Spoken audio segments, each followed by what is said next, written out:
So I did not anticipate starting the atrium. It was not my intention.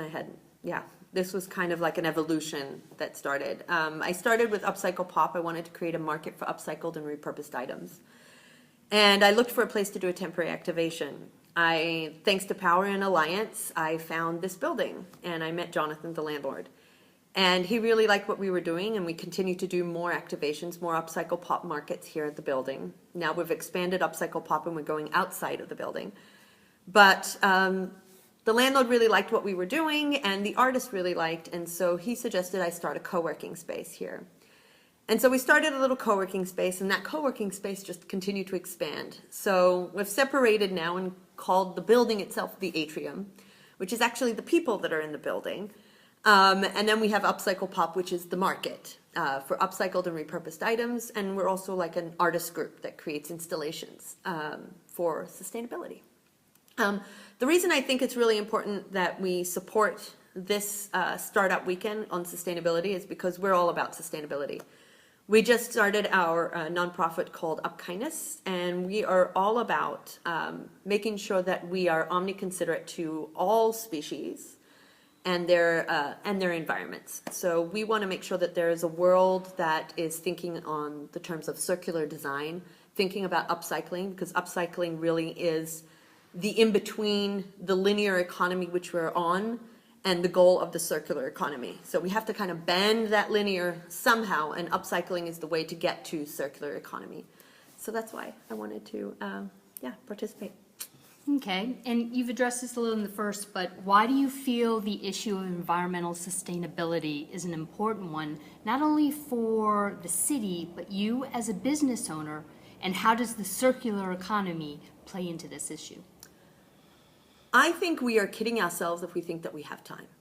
We don't. We're in a crisis that nobody knows. Like we're heading to a cliff, and people just don't see it. And I think that's just because we're used to putting out fires that are immediate.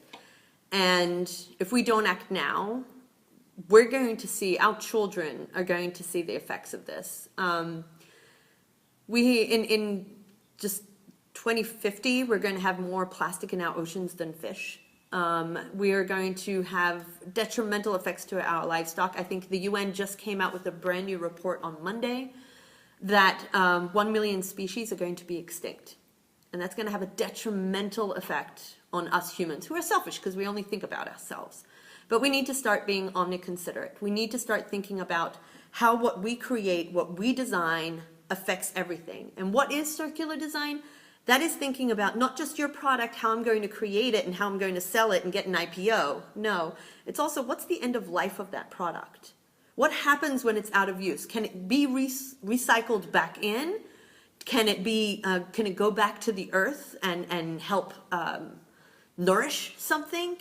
So just thinking about end of life. Some people call it cradle to cradle. Some people call it circular economy, circular design. There are many names for this, but we need to start thinking about everything when we create. So. And how do you think that impacts, in particular, Sacramento as the capital of California and its unique designation? Well, it's funny you asked that. So to me, I think Sacramento is a key player in sustainability.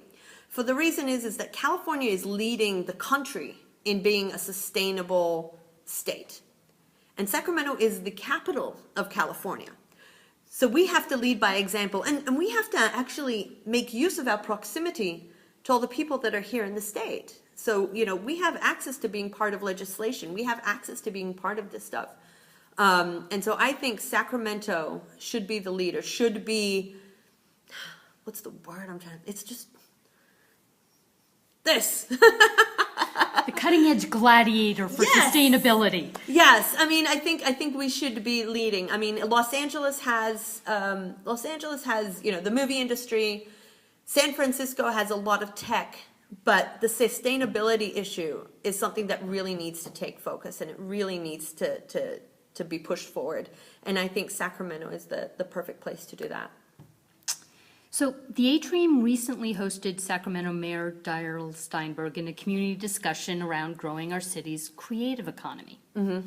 How do you feel startup weekends, and this one in particular, focused on creating businesses that emphasize environmental sustainability, whether building eco-conceived products or through upcycling, fit into that particular discussion?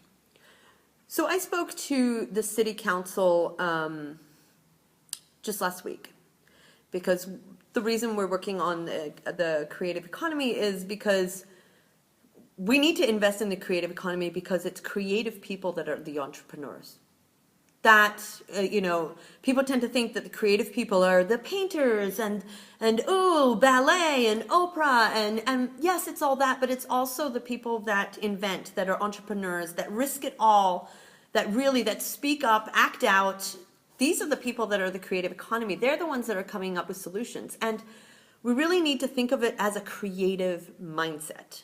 It's not just the creative economy. We're investing in a brand new mindset. We're no longer producing things here. Now we're in an economy where we're making money out of ideas. And this is where we are right now. And so I think by increasing the creative mindset in a whole city actually has effects and ripple effects on everybody, going down to manufacturing, everything. So if we can get more creative, we can start thinking about sustainability. We can start thinking about connecting dots that wouldn't have been connected before. And so I really think that bringing in creativity along with the sustainability is really, really important. And that's how we're going to just come up with new ideas.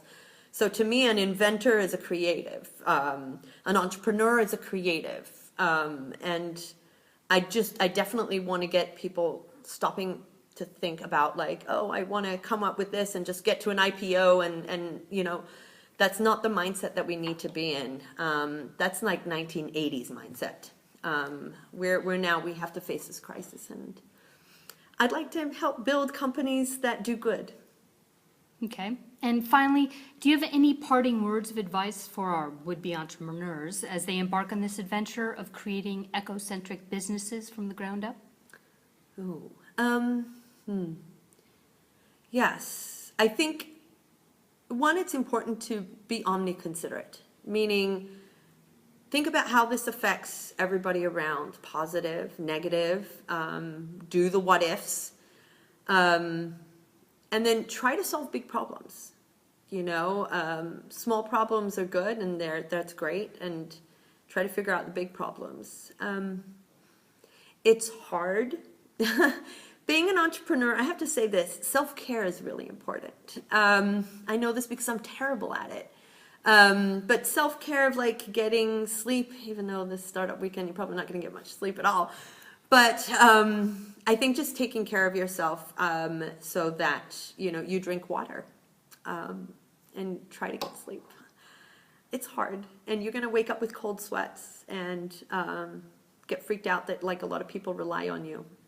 It's a real thing. But it happens to everybody. So you just got to get used to it and push through.